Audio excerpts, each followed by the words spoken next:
Hello everybody, welcome to the Otterbox iPod Touch Defender Series case review. This is for the second generation iPod Touch. As you can see, out of the box you get a sticker and the case. On the back of the case there is a hole to show off your Apple logo, and then of course the Otterbox logo is on the back as well.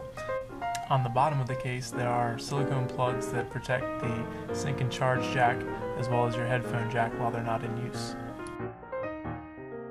Turning back to the front of the case, there is a window that gives access to the ambient light sensor, and on the top there is a raised button for the power button or sleep button, and then also on the side there are two raised buttons that are a little difficult to see in this shot for your volume rocker buttons.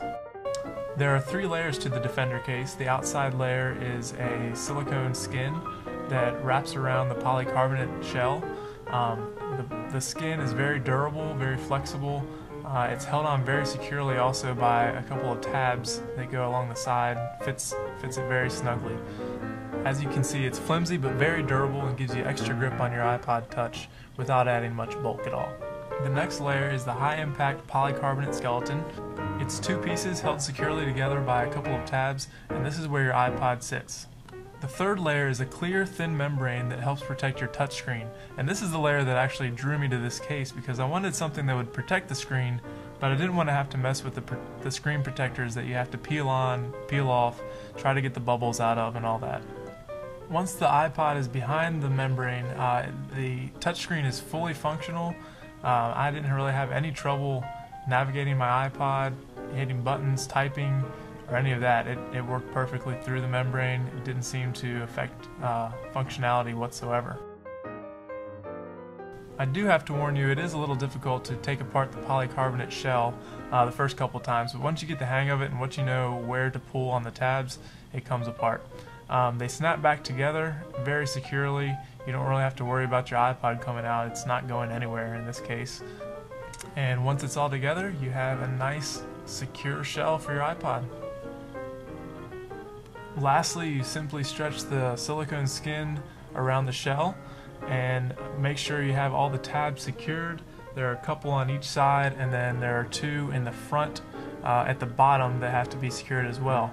Once you have all those together, it fits really snug around the case, and it's the right shape and everything. All the buttons are functional, and you have yourself a really secure case for your iPod. Again, once you get used to it, the Defender case is very easy to use. There are instructions included with the packaging, and if you need even more help, there's a full PDF file that you can download by going to www.otterbox.com/apple-instructions. In my opinion, the Otterbox Defender case is one of the best all-around cases for the iPod Touch. You're not going to get a whole lot of dust in this case. It will protect it from a little bit of moisture, but it's not made to be waterproof like a lot of the other Otterbox products are. It also seems durable enough that it's going to last. It's not going to wear away or stretch out, and it's going to protect your iPod for the life of the case. I was a little worried at first that the bumps for the volume buttons and the power buttons wouldn't quite align and wouldn't work properly, but after trying it out, they worked fine every time. As you can see here that I touch the volume button, it adds another volume bar.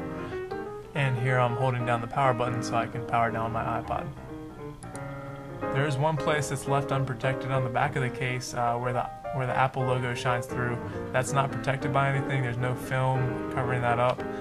So I guess dust could get in there. I kind of doubt it will, or if any, it would be very little. But as you can see, everything else has a plug. Here's the sync and charge jack, and again, the headphone jack. The Defender case retails at $29.95, which in my opinion is a fabulous price for something like this.